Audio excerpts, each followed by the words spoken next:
Lions Rock Productions. This is Jay This Moore. is Greg Proops. This is Jordan Harbinger. This is Dexter from The Offspring. This is Nathan This is East. Sebastian Younger. This is Rick Marotta. This is Stuart Copeland. This is Mick Gillette. This is Andy Summers. Hey, this is Skunk Baxter. This is Gabby Reese. This is Rob Bell. Hey, this is John Leon Guerrero. Hey, and this is Pete A. Turner.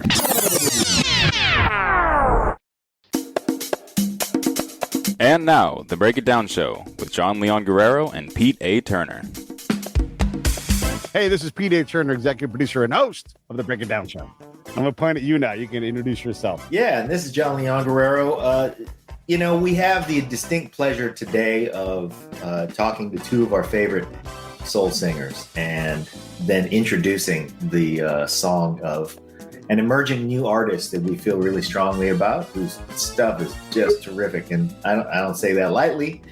I don't say anything lightly. So really, really excited. And there he is, Cornell Carter CC. How you doing, man? What's up, brother? How you doing? It's been a minute. Dang, man. What's good? Last time I saw you, man, you didn't have that much hair, so it must have been. Yeah, that's true. You know what? This is COVID hair, man. I just, I didn't want to get COVID from scissors. Yeah. I decided to just let it go, and then it got the better of me. But something else that I wanted to talk to you specifically about is that since the last time I saw you, I have probably put on about 30 pounds of that and shed myself of about 80 pounds of body fat.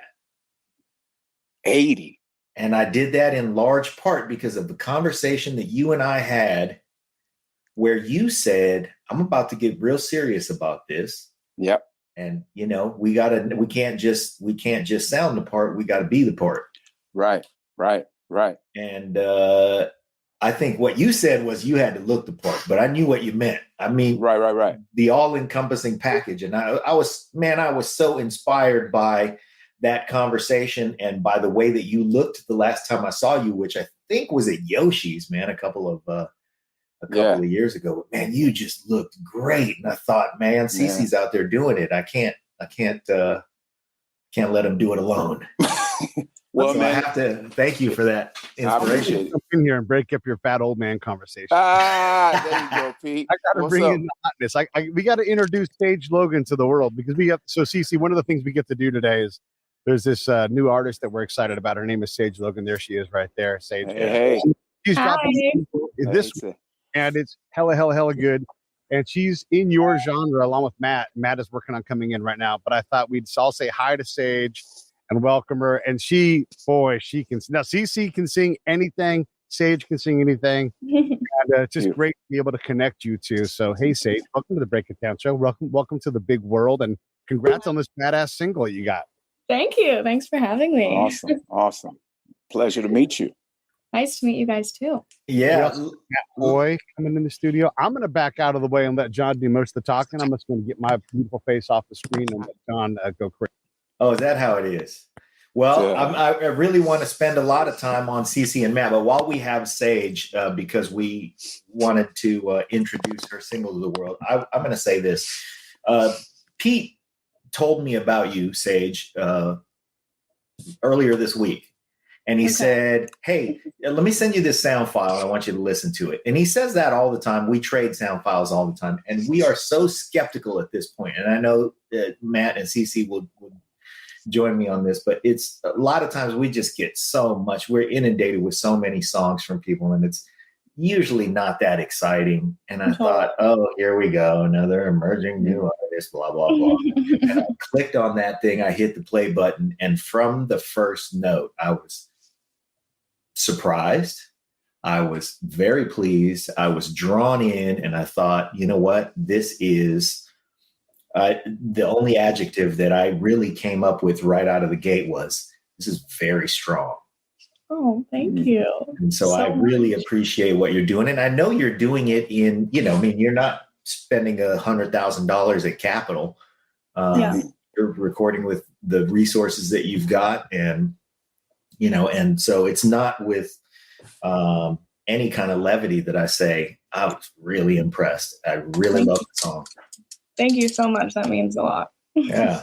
So by way of introduction for our listeners and viewers, two of my favorite soul singers.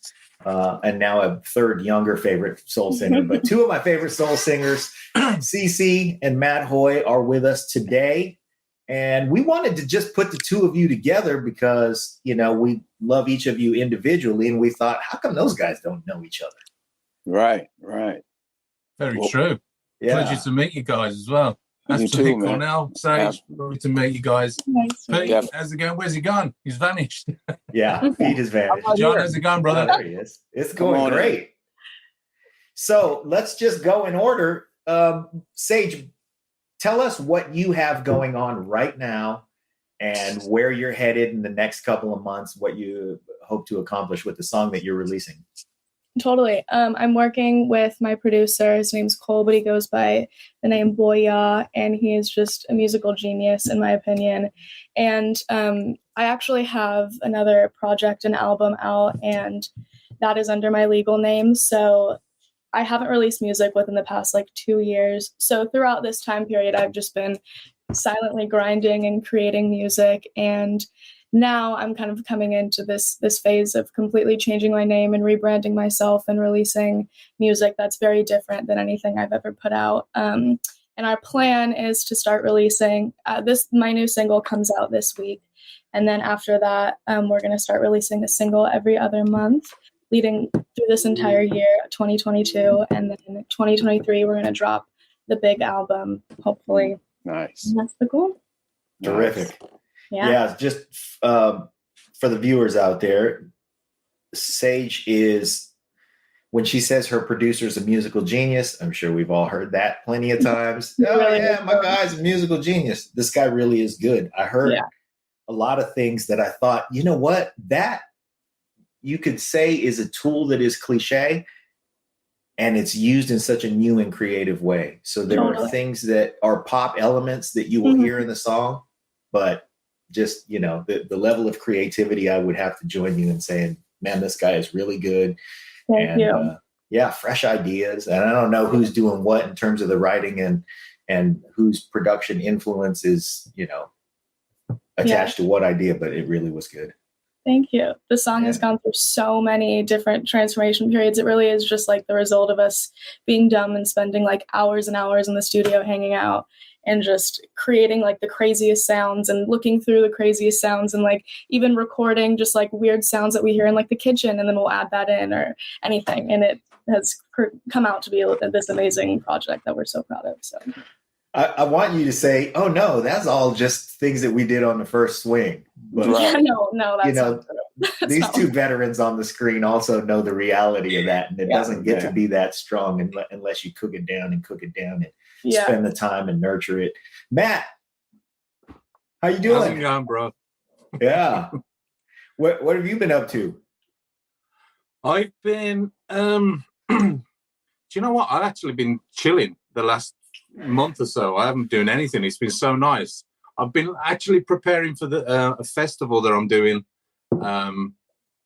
in May 28th. It's in the north of England, and it's over 3 days. And it's a place called Ewood Park Stadium, and it's where Blackburn Rovers, the football club, play. So there's with this festival, there's going to be about 30,000 on the day, and it's a wonderful lineup. There's Boy George and Culture Club headlining, and we've got Tony Hadley from Spandau Ballet, Lee John from Imagination, Lamar. Don't know if you remember Lamar with Kajagoogoo, Too Shy, and myself. So that's the Saturday lineup, you see. So I've kind of been doing lots of press and bobbing up and down England to do press launches and, you know, little bits and bobs that are needed for the festival. But yeah, I've just been keeping myself to myself and just. Are you doing this festival as a solo act? Yeah. Okay. Yeah, it's going to be good. I'm actually opening the festival on the Saturday, so it's going to be fun. I've got my new band with me. I got Malcolm Joseph on bass, who played with Grace Jones. Man, Malcolm's been on the show too. Yeah, there you go. I've got Mark Walker on keyboards, who played with Anita Baker and stuff like that. So I'm really, really, really, really looking forward to this show. It's going to, I mean, you know, the 2 years that we've been out and to just kind of come back into this, and it's just going to be full of people I know. The crowd are going to have a party, and it's just going to be one of those really cool shows, you know. Can't wait.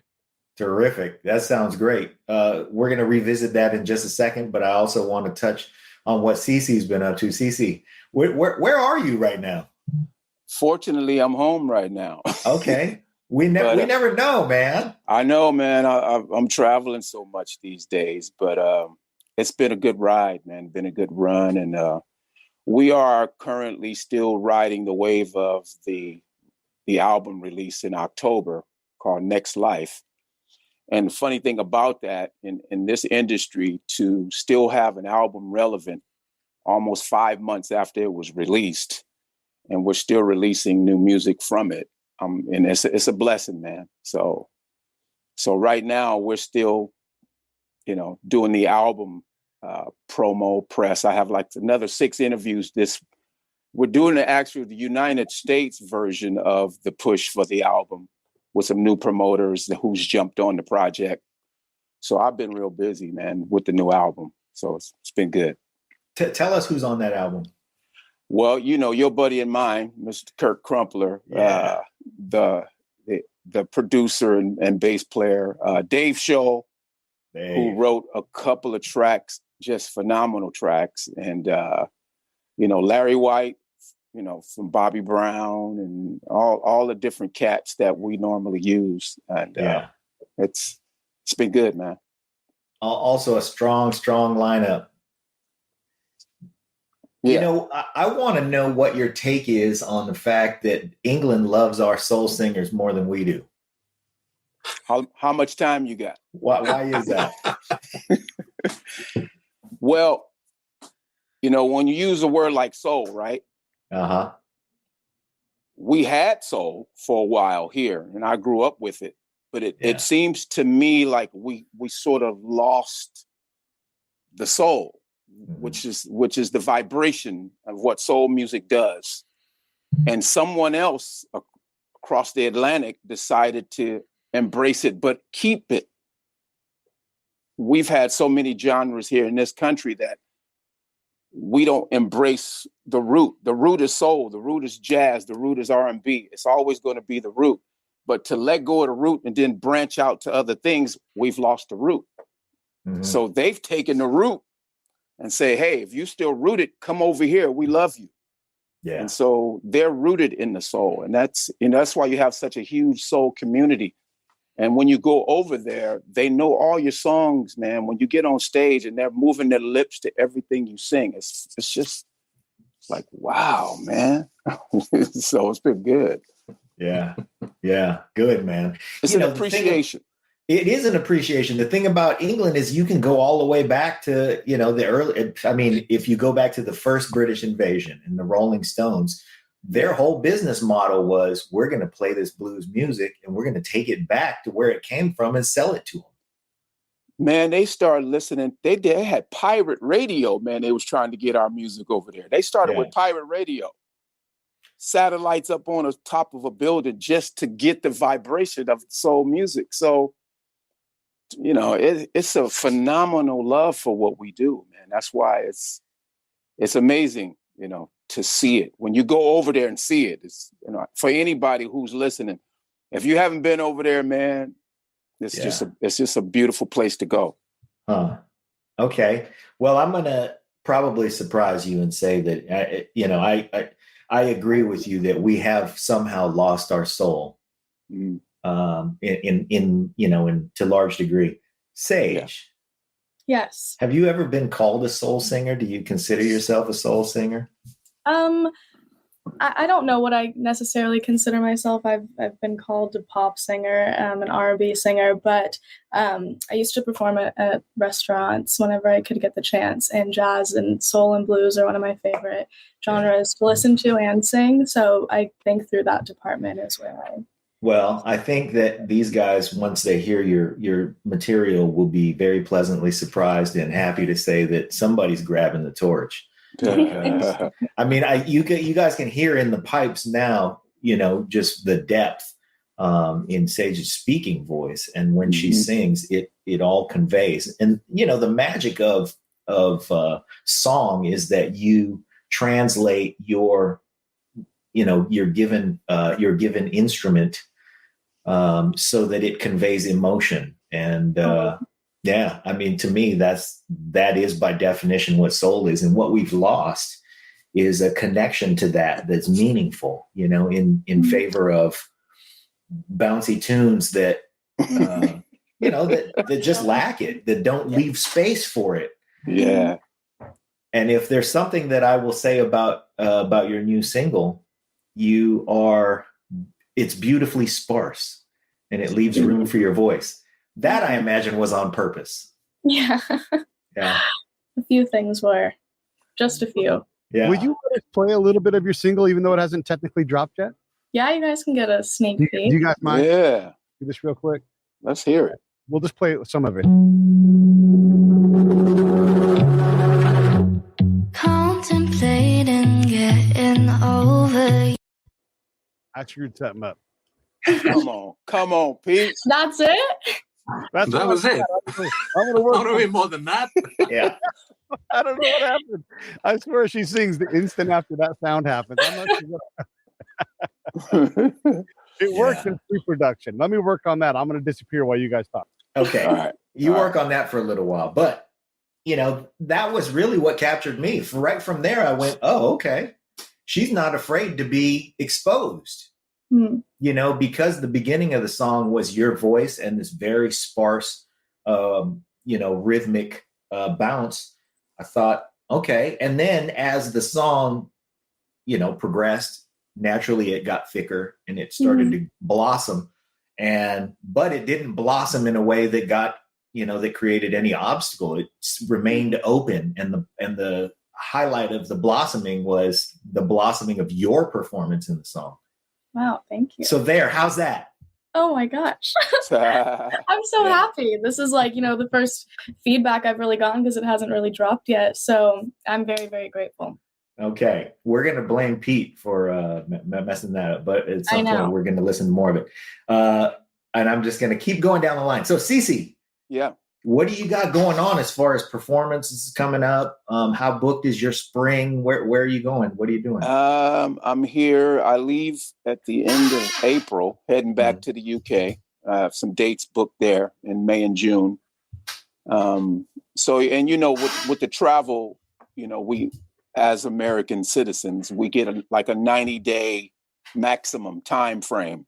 Mm-hmm. So I try to put in as many dates and let the promoters know when I'm over there. And so I get to squash in enough dates while I'm still there. So yeah, end of April, I'm heading back and just did Yoshi's a couple of weeks ago. Yeah. And that was cool. Man, it's been a trip because, everybody's now starting to feel like they can go out again. So we've had to survive that period of people being reluctant to go out. So it's great to now see people say, okay, I think I'll go out again. So the schedules are kind of getting busy because of everybody now wanting to go out. So I'm looking forward to it. Yeah, looking forward to connecting with those audiences. What I know about CC that the rest of you haven't witnessed is that, he's a great singer.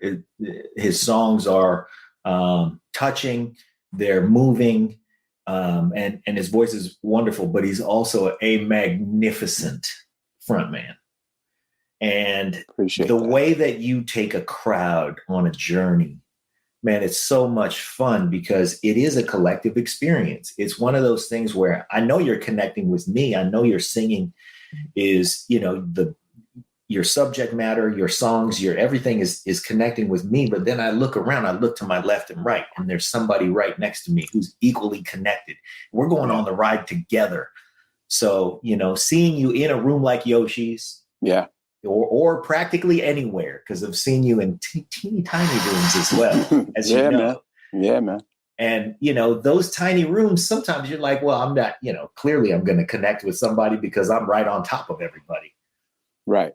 But the ability that you have that has drawn me to you from the beginning, even aside from any of your music, has been your ability to just grab us and say, no, you're coming with me. Right. Because technically it is a journey. Technically it is, there's a whole lot of things that I attribute this to, but to be able to open up for James Brown, to be able to open up for Ray Charles, to be able to see iconic figures. So I went to school a long time ago, being able to watch the great ones do it and then grow up to a point where now I'm opening up for these giants. So it's sort of advantageous that I've been able to be in the same arenas with some phenomenal, the Whispers, the Temptations. So, John, we've been privy to be around some great entertainers. But the one thing that I've learned from all of them is that you have to engage your soul. It's a reciprocation. And if they see that you mean what you're singing, if they see that you have their best interest in heart and not your ego, then it becomes we all in this room together. So, my favorite saying is, hey, man, we're just in the living room with mom and the family. Yeah. So I take that same mentality. If it's 10 people, if it's 2,000 people, that we all in the living room just having a good time. Yeah, that definitely comes through. That feeling, that sentiment is definitely pervasive. Matt, speak to the same kind of control of your audience, the same kind of take us on a journey. You're about to play a festival where there's going to be, I don't know, man, just the acts that you described. I imagine this festival is going to house tens of thousands, and it's 30, a lot of people. 30,000, yeah.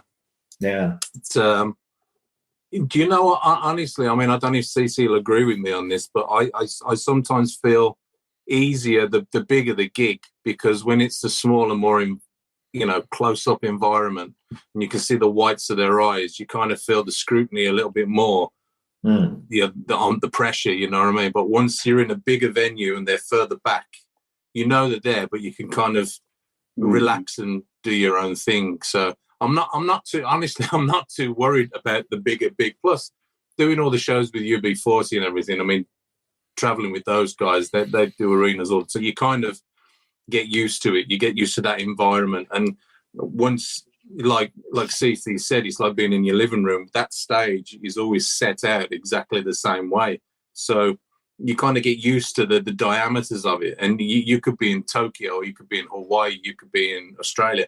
That stage is your living room. You're exactly right. So it doesn't matter where you are, and that's the fun bit. And then you kind of, once you're comfortable, and I think the main thing is like once you've got a sound that you're comfortable with, and you can feel like you can perform with it, because if you get something in your ears or your monitors that you're not happy with, or that's bugging you and you can't relax and all that kind of, that's when the show really is ruined for me. But once everything's glowing warm, that's when I'm happy. And then, it definitely, what CC says, it turns into your living room then. I used to have a gig rug that was and man, I lost this gig rug on a truck. It went away. I don't have it anymore, and thankfully I don't need it anymore. But for a while there, it was almost like my security blanket. I would look down and I would see the pattern of the rug, and like you said, no matter where you went, that was your living room. I was okay. Here's my rug. Here's my kit. I'm doing what I always do. Do you have? Is there a piece of that stage that you reference at points in the performance where you go, I got to go to this place, and this thing brings me to this place? I think it depends on who you're playing with. I mean, when I was with Ali and the boys, Winston Delandro, who is the guitarist, and Winston has played with some giants. He's played with Bob Marley, he's played with Johnny Nash, and Winston he's about 75 now. But Winston was always my we was just to mess about and have fun on stage. He was always my crutch, and whenever the show was going badly or the crowd weren't receptive, or it was just one of those kind of gigs, we would just start messing about ourselves on stage, and in the end it kind of rubbed off on the audience, and they started laughing, and it all started to but I think it does depend on who you're with. When I'm solo, I think it's the angles and the person in the band that you are most secure with, that you kind of keep checking in with and make sure everything's going okay. But you just got to ride the storm sometimes. I think you've done it enough. You really got to ride the storm. I mean, CC will know, and Sage has got all this to look forward to.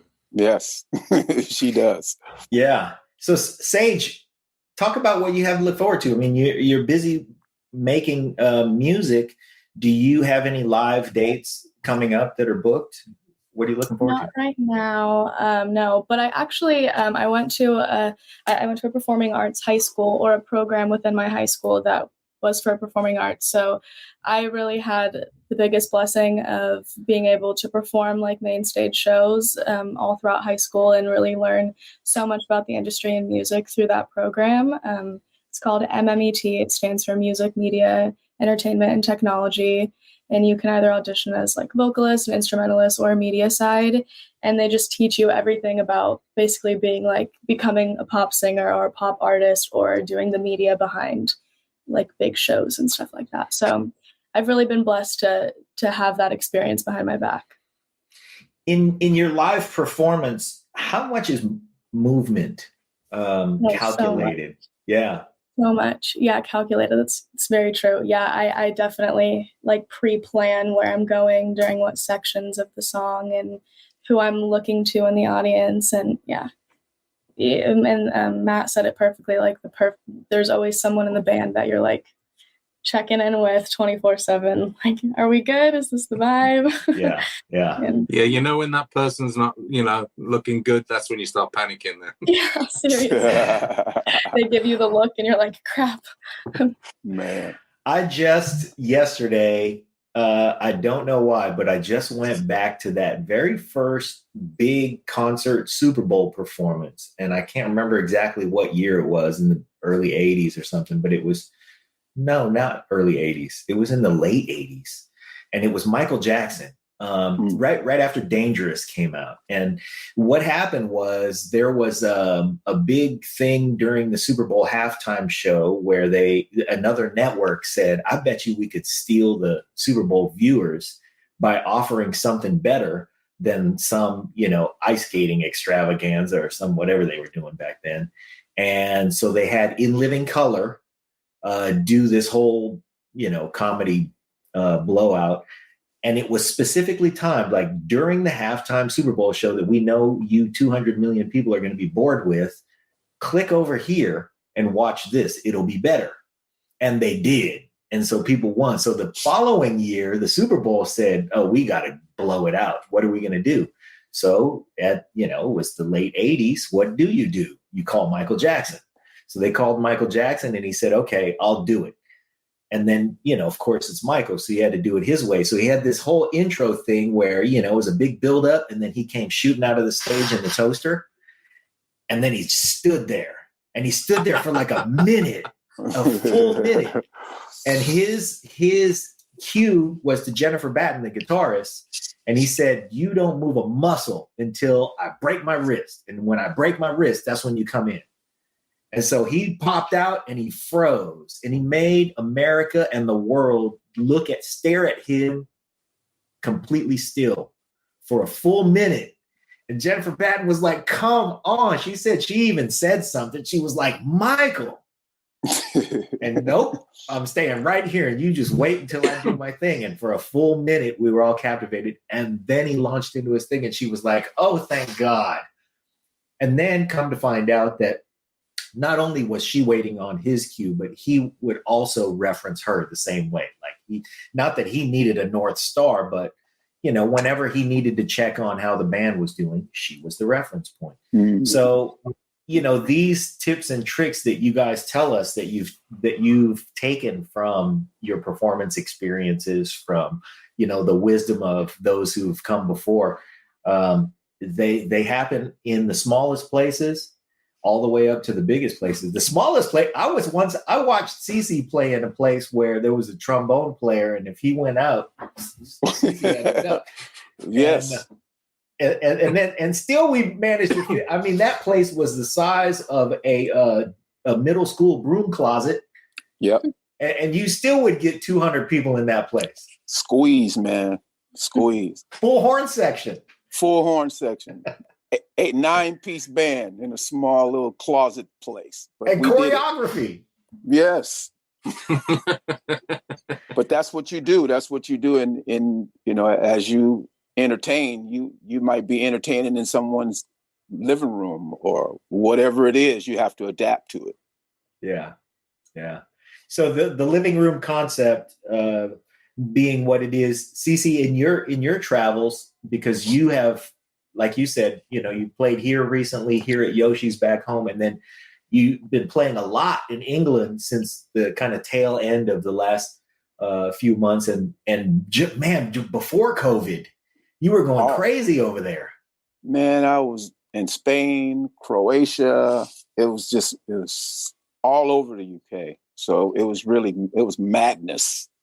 And then COVID came. Yeah. But it was cool. So how much are you able to replicate when it comes to your show and your setup and your and your band? How much are you able to, take people out consistently and provide that consistent environment? Well, I generally like to take, wear the captain's hat, and because I know what I want it to sound like, and I know how I want it presented. But you have to have the type of musicians who not only you trust, but they trust you. Mm. And the biggest key to any front man is you guys got to allow me to be out front without having to turn around to look at you. Because I'm out here on the island and everybody's looking at me. So as long as you guys are doing your part and I don't have to turn around, and that's what all those rehearsals are for. So yeah, I think we do the majority of our work and all the task mastering during rehearsals. So when it comes time for the performance, no one's thinking about anything except putting the show together. So it's really about having musicians who trust you and you trust them. Yeah, for sure. And then I have to ask, just from my own knowledge, who's playing drums with you lately? Brian Brazil. Yeah, very nice. And Brian, he's been with Larry Graham for years, and then of course he went to Dr. John, rest in peace, and of course with Prince and all those other guys. But that cat is, like Richie. Yeah. Since Richie's with the Whispers predominantly, Brian is that pocket guy, man. He's such a pocket player. And if you got a drummer that can stay in the pocket, that is a singer's dream. I mean, for me personally, and for the young lady, when you got the guy, he's the quarterback. I know I'm the front guy, but the band is only going to be as good as the drummer. Yeah. Period. If the drummer's laying it in there, everybody's following him. So the big seat is generally the drummer, Jon. I appreciate that. Hey, we're in my office, and along with my desk in my office, of course. Yes. So see? That's just right behind me. You see? Wherever I live. That's the key, man. Yeah. Well, I appreciate that. Matt. Yeah. What say you about, when it comes to live performance and when it comes to the ability to rest and know that you have the confidence to do what you need to do, how do you lean on your band and what do you depend on from them? I think the thing for me is, I'm slightly different to CC on this. But neither of us are right, neither of us are wrong. I think it's just your own personal choice of what makes you comfortable when you're out there. I completely 100% agree with the drummer. Unless you've got that backbone, that spine that's just locked in, then, it's panic time, But and I'd say that I'd go as far to say as the whole rhythm section. Once the rhythm section's locked in together, that's when I'm really, really happy. Yeah. But wait, I'm gonna just real quick. I gotta say thank you, Doug. Doug is the guitar player in my band on Commonwealth. So thank you, Doug. Yes. Big up, Doug. No, I would say for me, because obviously the album's finished and recorded and people listen to the music and listen to the tracks. When I do it live, I kind of like to put an extra something or other in there, but I kind of leave that to the band in a certain sense, because I like to get once we start rehearsing, especially with the keyboard player Mark Walker, he's absolutely dynamite, and his feel is just ridiculous. So he's got that touch where it's not too much, it's not too little. It just whatever he drops in there, it's different from the original, but it fits with the original, and it pricks people's ears, and they go, "Oh my God, yeah, I can hear that." And what he does is always deadly. It's always deadly. But the whole band, even with the rhythm with Malcolm, he'll be dropping little licks in there that's just not going to be on the album, but they're just going to groove live. And I just cannot wait for this, especially on that big scale. Do you know what I mean? To hear it on that level is just going to be phenomenal. And hopefully within the year, then we've got plenty of other festivals coming up. It's something, because I get fed up. I know they're my songs, but I get fed up of listening to the same old shit. Do you know what I mean? It's just it's your music, and it doesn't get any better until you do it live, and you can add the other dimensions to it that you want to give the audience as well. And I love that. I think that's what keeps it interesting for me. It's like that new.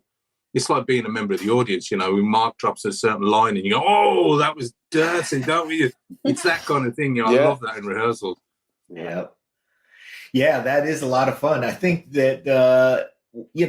Again, our purpose was to put you guys all together. And I think when you're on the same continent, whatever continent that is, and I think at some point you guys are both going to be in London. So I hope that you guys will meet up and see each other's live shows. Absolutely. Yeah, absolutely. Stuff there to see that I know you will appreciate. And Malcolm Joseph, man,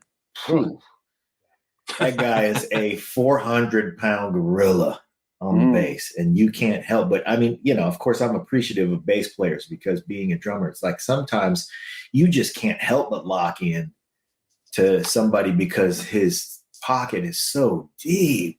Yeah. And, Malcolm is, his history within the industry just speaks for itself anyway, but he's such a lovely guy, and so soft and easy to get on with.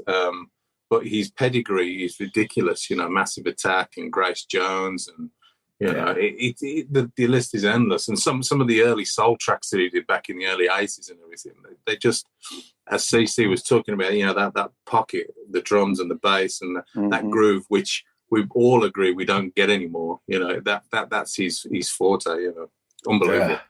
I want to jump in and ask a question, because Sage and I were talking about this, and I know you guys both, specifically CC and Matt, we've talked about this in the past, but she's, got this R&B and soul root, but she's a pretty white girl from Southern California. And I know you guys both have something to say about this, because this is important to account for, but also, look, Adele, nobody's complaining about Adele, because she does so well. So what are your thoughts, Matt, and then CC, about how Sage should approach this to be respectful of everybody in her art? Go ahead, Matt. Personally, I'm going to be brutally honest. I haven't had a chance to listen to the track or anything of Sage's yet. But the way you guys are bigging it up, I go by your judgment, because I trust, your musicality, and I know it's going to be good. So for me, I wouldn't even class Sage next to somebody like Adele, because Adele, for me, she's just like a cruise ship singer. She should be sat in a cocktail bar somewhere singing those kind of music. That's not R&B, that's not soul. So if you can carry the torch through, because we lost R&B in the 90s and we never got it back, and we want it back, we need it back. All these people that they're in R&B categories, it's just pop music with a touch of something in there. We need it back. We need that new jack back. We need that R&B back. We need it all back. And I was I listened to I managed to grab a track of CC's The Moment. See, that's what it's all at. That is to me, that is home. That is R&B home. You know what I mean? As soon as you put that kind of music on, that is what it is on the tin, R&B. Nowadays, it ain't there. So I'm really excited to listen to Sage as well. I really want to, because if you bigged it up, that R&B thing, I really want to, get stuck in with it, because it's lacking. We need it. We need it back, Yeah. Well, when do you think was the last time we had it? The 90s. Yeah.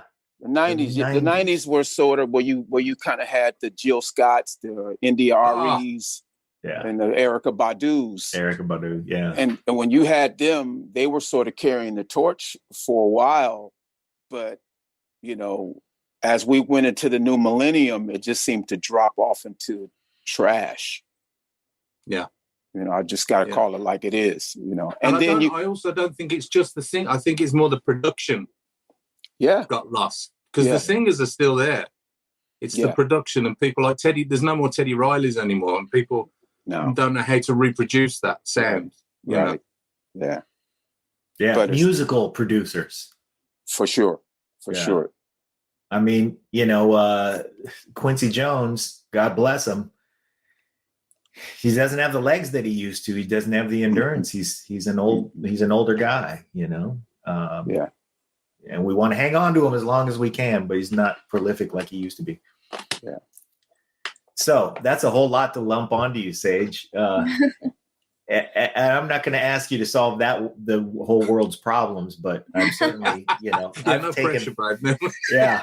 I've taken a lot of influence in this conversation. I know you will too, but I want to ask you. So we've talked a lot about live performance, and I know that you have a strong live background, having gone to a performing arts program in high school. But when you hit the stage, how much are you reliant on tracks, and how much are you either doing or looking forward to doing shows with a live band?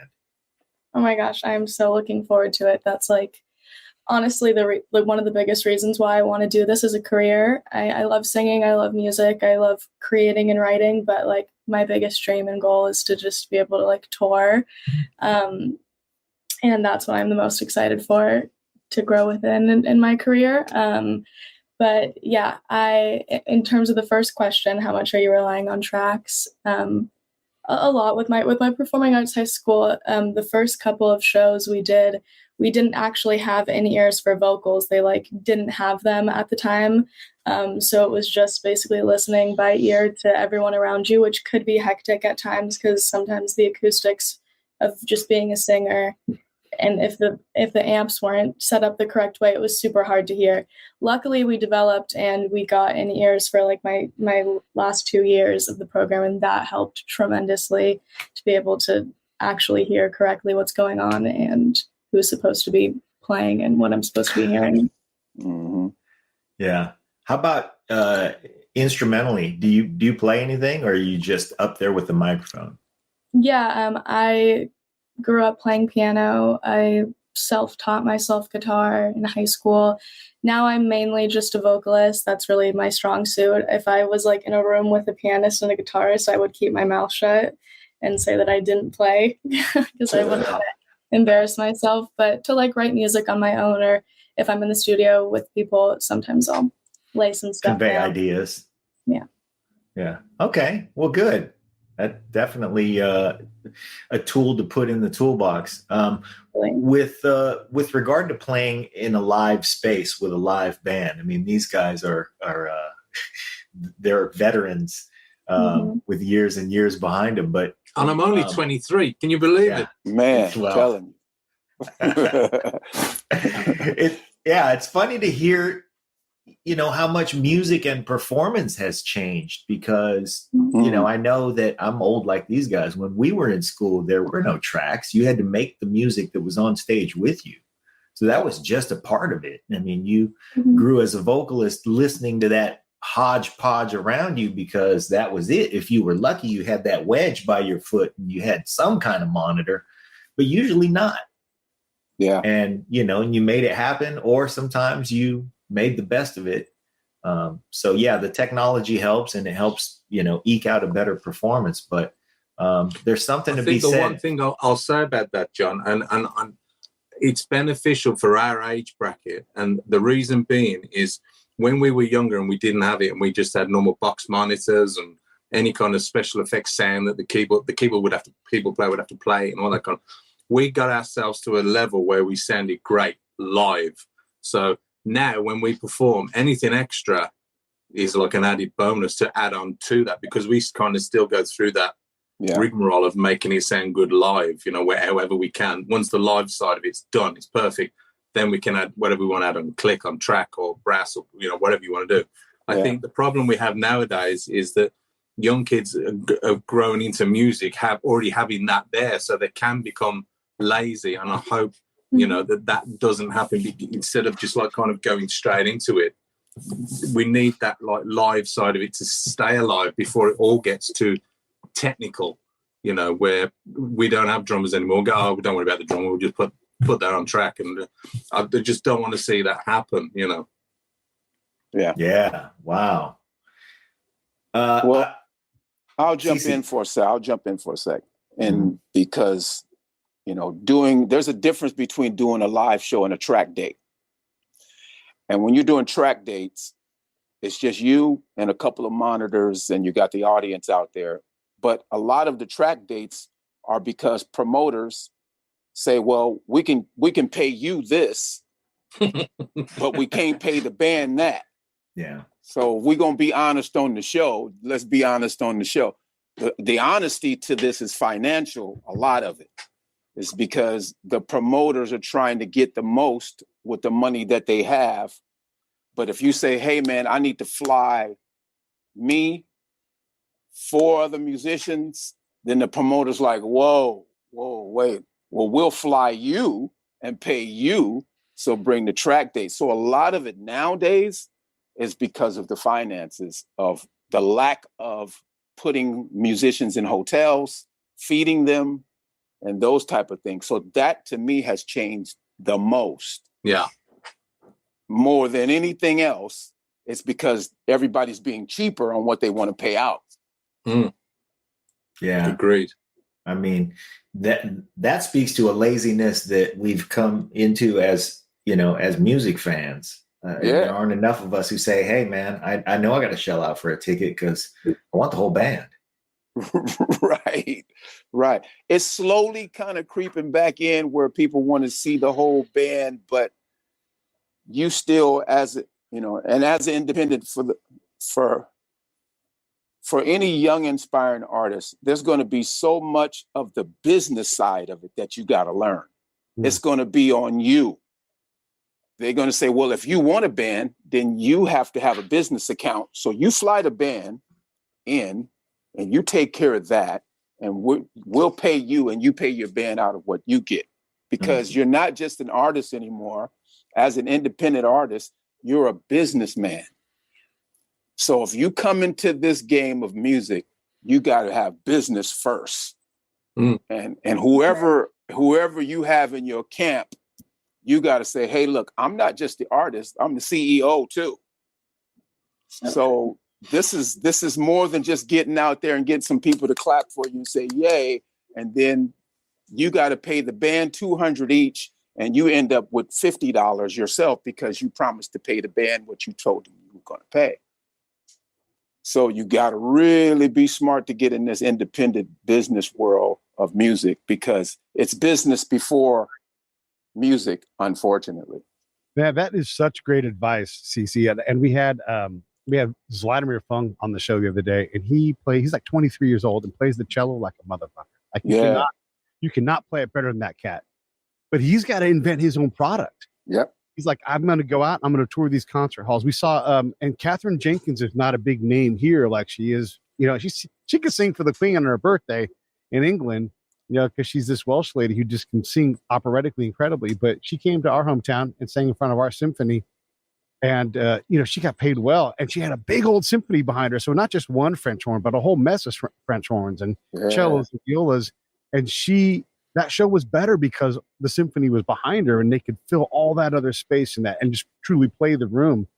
But that's the product she invented to be able to go out and do that, to be able to go have the freedom to do anything that she wants to do because she can tour internationally and go make that money. Yep. That's the key. The key of it is you establish yourself, Sage, as a brand. Mm-hmm. And, and once you become that brand, and fortunately for me, as Jon will tell you, he was around when I released my album in 2016. Well, here we are in 2022. Now that the brand is fully established, I can command, I need this, I need that, or else I'm not coming. Totally. So that's what you work on. You work on your brand. And then no one is when they call you, they already know what the price is. There's no, well, tell us what your fee is. No, you already know what my fee is. There's certain attachments that come with #1 singles. Yes, yes. Yeah. Matt, anything to add to this?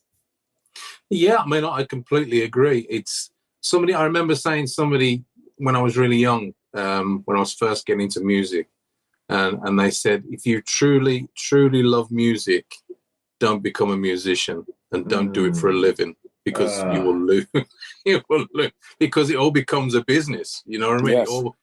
You lose the pleasure of what the reason you started doing whatever it is you do, whether you sing, whether you play the drums or piano, that magic that you first had when you first started doing it. Once you do it for a living, not completely, I would say, but there is a percentage of it that gets sliced away because you think, shit, I don't want to. You got to play tonight. You got to play tomorrow. You got to do this, and that's what we're going to take that away from you. And we're having the percentage of that. And remember, yeah, well, we're not doing that anymore. And it just, shit, it all goes. But one thing I will say about the live aspect, and going back to the track thing and the live music thing, is that I fear for the way music is transitioning so quickly over the generations.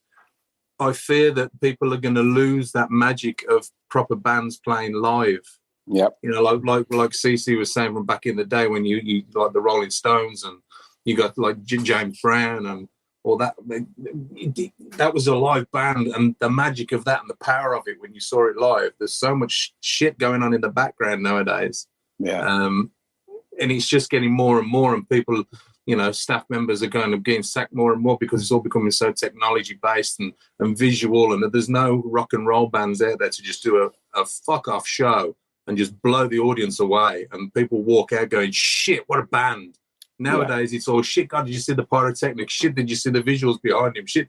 I think that a lot of people are too reliant on the shit that's surrounding them nowadays instead of just being brilliant. Do you know what I mean? Yeah. Yeah. Very true. Very true. Instead of just being brilliant. Yeah. Wow. James Brown was just fucking brilliant. Do you know what I mean? He didn't none of that. Can you imagine James Brown doing a track date? Come on, man. Come on, man. Come on, man. Exactly. Come on, man. Sacrilege to even mention it. That was just heart crushing right there. Why would you even say that? I had to. I feel like you just farted in church. But on the lines of even if you go to Vegas, even if you go see an Adele, there's so much prepared shows. You don't even know if anyone's singing live anymore, man. You can't tell because you got everything sounding. You know what they say, man. If it sounds too perfect, it's fishy. Mm-hmm. When you go and see a live band, you don't hear anything other than the band and the singers. But now everything's coming out even. All the vocals are even because today's technology is sometimes you got to sequence this and sequence that and play live along with it. Mm-hmm.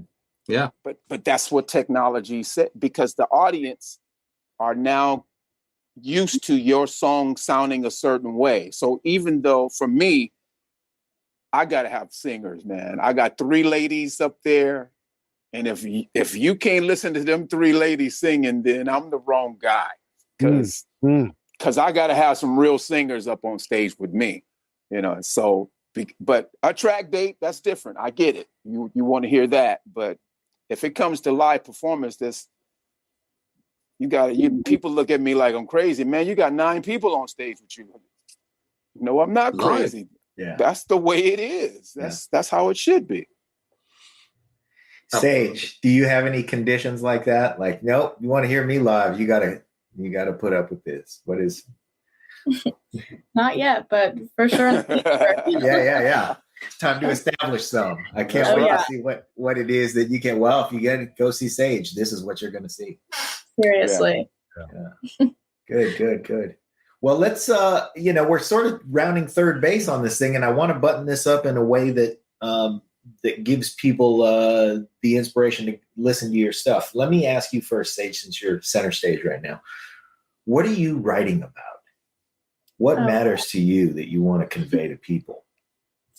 Well, Well, actually, I knew I could sing my whole life, but I had actually never written a song until I decided to drop out of college to pursue music. And I was like, okay, shit, now I like actually have to learn this tool and figure it out. And it wasn't until I got my heart broken, which is a very typical thing to write about, that I, suddenly was like, oh, this is how I navigate my songwriting. And I figured out what works for me. And throughout the past 2 to 3 years, that's pretty much been the premise, has just been my love life, my relationships with people. That is basically how I cope with what I'm thinking and what I'm dealing with. I write it out through songs. But now it's taken my music has finally taken a beautiful turn, because now I'm in a good relationship and I'm actually able to like write happy love songs, which I'm super excited about, because all my music in the past is like depressing. But, just inspiring in a different way. Totally. Yeah. So happy inspirations now. All right. CC, how about you, man? What's moving you right now? What message do you want to put in the world to people? There's nothing greater for me than to be honest. So if I see something that affects me or affects my family or affects my love life, I'm going to write about that. But I also always try to include, it could be better. It could be better than this. So, when Marvin Gaye wrote the song, the classic, What's Going On, that's what you call the ultimate honesty. So for me, it's more important to be honest about Cornell, about CC. If I'm happy, if I'm in love, if I'm not in love. But the one thing that I get asked in every interview is, CC, you got 5 albums and you don't have like one melancholy song on none of them. Because that's not where I am. That's not you. You know me, man. I'm baby makers. I'm not into the melancholy. I don't roll that way. So it's inspiration, especially someone who, gospel and R&B and blues. If you can't do anything with your voice, allow someone to feel better after they listen to you. Oh, there's a nugget of wisdom right there. Yeah, your voice, your instrument, your performance, no matter what it is. They should feel better. They should feel better. They say when you leave the world a little bit better than how it looked when you came into it. Wow. So I use my writing ability with that, because there's enough sadness to go around for everybody. But I ain't going there. See, CC just come dropping bombs everywhere. Look at that. Yeah. How do you follow that, Matt? Go ahead, Matt. You got it. Anyways, I can only second what CC has said. I mean, you guys know how much I love a story and a topic of interest. You know what I mean? And I think they all kind of stem around to people's well-being and life and love and relationships. I mean, I am a sucker for a sad song. I am a sucker for a sad love song. But that's just where I am. I think it stems from my own personal relationships in life, and also the music that you've listened to growing up, what influences you. Obviously, being heavily influenced by George Michael, I love going down that road of, the old kind of tearjerker and pulling people's emotions there. But then I also love writing stuff like Happy, which is mentally like a firework. It really helps people. It's positive. It's positivity. And I think they all can help people in different ways at different times. And I think, like CC said, as long as you leave that mark, I feel like you've done your job then as a songwriter. Are we going to hear a song from you and DC Lee soon, Matt? I don't think so. I don't think so. Well, yeah, I mean, we kind of lost touch after the last interview. It kind of got a bit awkward. Not in a bad way. Not in a bad way. But you never know. You never know. You never know.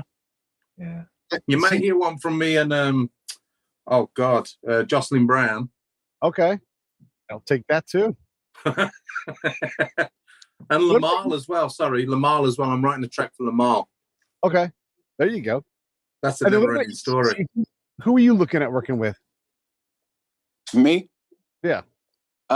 There's a jazz singer named Kathy Cousins, who I'm probably going to do a duet with when the right track comes through.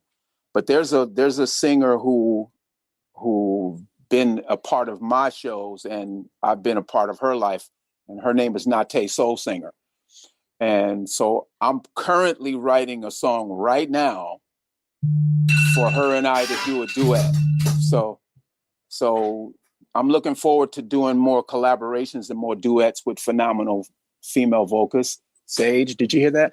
And so I'm kind of branching out into doing some duets. Terrific. Nice. Yeah. So, Well, I have this thing. I'm hoping it works. I think I downloaded it again. Should I try it again? Let's hear it. All right, let's see if we can do this. World debut.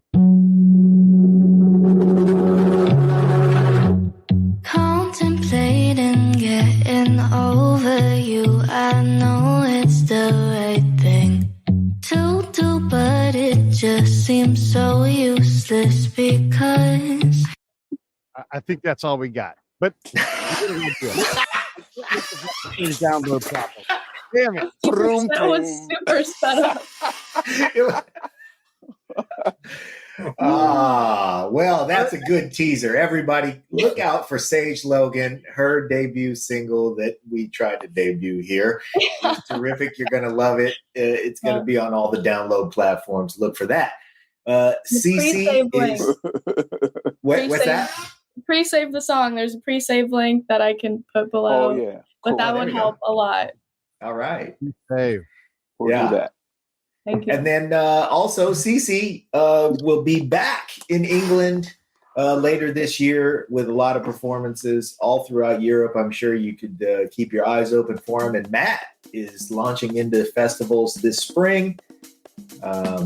So keep your eyes and ears open for all three of these. Gentlemen, I love you guys for a long time. You're, tremendous singers. Sage, very, very glad to meet you, and I'm really excited about what you have for us. Really looking forward to your stuff as well. So, yeah. Nice to meet you all. Thanks for having us. You too, guys. Thanks so much. Yeah. Stand by for one thing.